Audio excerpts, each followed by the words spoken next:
Hello everybody. Nature Center located in Hamilton. And we are Canada's largest exotic animal rescue. And we brought some of our friends here for you guys today. Is everybody excited to see some reptiles? Yes! Alright, is there anybody who's afraid of reptiles?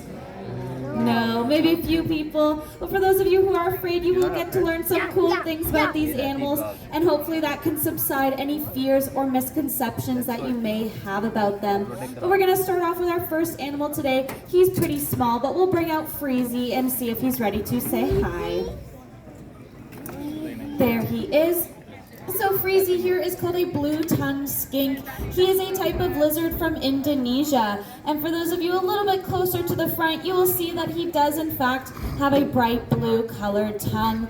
And this tongue is a method of self-defense because he has very short little legs. So he can't run, he can't jump, and he can't climb. So when a predator comes after him, he will flash his bright blue colored tongue at them instead. And that's because in the wild, bright colors like bright blue or bright orange are typically warning signs that the animal is dangerous, venomous, or poisonous. But Blueberry is none of those things. He is not dangerous, he's not venomous, he's not poisonous. He's just a little bit too slow to run away. But we'll pop him back as he finishes over there, and then we'll bring out our next animal. Now, there he is. So Big Papa here is called a red-footed tortoise. He is a type of tortoise from South America, and these guys have red spots along their legs, neck, and head.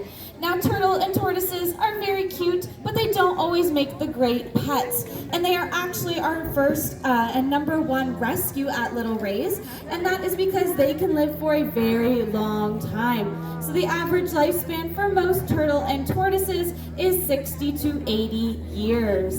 So they are what we call will pets, because you have to put them in your will to make sure that they have a home to go to for the entirety of their lives. Now, the second reason why they're our #1 rescue is because they require a lot of space. So Big Papa here would actually need an entire bedroom worth of space all to himself. And not everybody has the room at home to give to a tortoise, so they end up coming to us, and then we can provide them with the space they need to stretch and explore. But we will pop them back and bring out our next animal.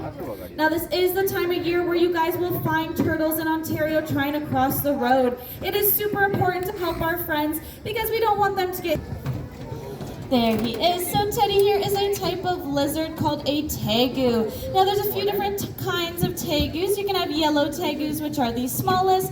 Red tegus are medium sized, and then black and white tegus like Teddy here get the largest. And these guys can actually reach up to 5 feet long. Now, the reason we know that Teddy here is a male is because male tegus have these really big chubby cheeks, and those cheeks are called jowls. And the males will use their jowls to impress the single ladies. So what Teddy will do when he finds a pretty lady he wants to impress, he will puff those cheeks up really big with air, and then he will jiggle them for her. So he does a little cheek dance for the girls. But unfortunately for Teddy, we have no female tegus at our zoo right now, so his big chubby cheeks are just for us ladies to pinch and love on. But hopefully we'll find him somebody soon. Now we'll pop him back when he's done over there, and then we'll bring out the next animal. It is really important to know that if you guys have a pet that you no longer want, you should always be putting in the effort to try to find it a home and not releasing it outside, because the animal will likely not survive.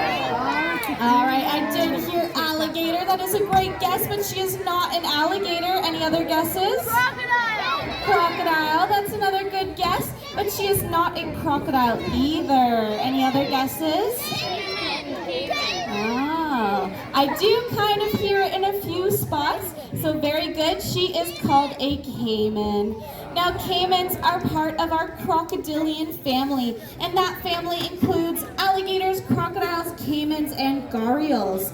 Now, Miss Wallace here is the smallest species of caiman. She is called a Cuvier dwarf caiman, but don't be fooled by her size. She is very sassy, very strong, and very mighty. So from her nose all the way down to the tip of her tail, she is covered in this hard, bony, plated armor. And this armor is actually her skin.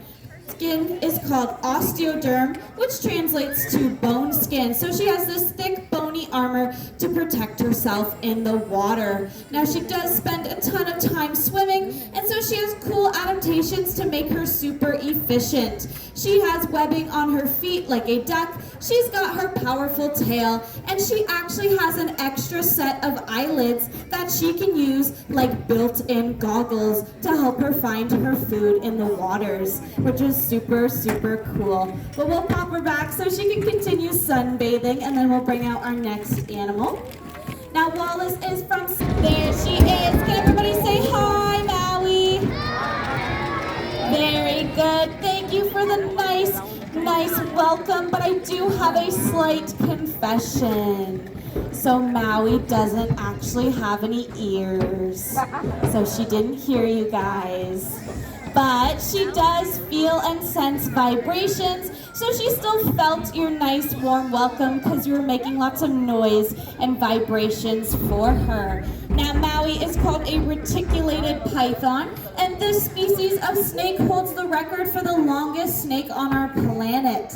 The longest reticulated python was 33 feet long, and that's the same length as the yellow school bus or as public transportation buses. Now, Maui is not that long yet. She is only about 11 feet, but she could easily grow to be 15 or 20 feet long. Now, these guys are from Southeast Asia, so places like Indonesia, Borneo, Thailand, and they're really good tree climbers, so they like to be up in the branches, which means she is holding on to Alyssa very well. But you guys do not need to fear of Alyssa's safety, because Maui thinks that she is a nice, big, warm, moving tree. But these guys still are very strong, so even though we trust Maui, we still would never want to have her wrapped around our neck, because if she decides to squeeze a little too tight on accident, we don't want her squeezing anything too important like what's in our throat. So for comparison, you and me, we have about 600 muscles in our bodies, whereas snakes like Maui have between 10 to 15,000. So we need to acknowledge and respect how strong she can be in order to keep her and us safe. Now take a picture, or if you have any questions,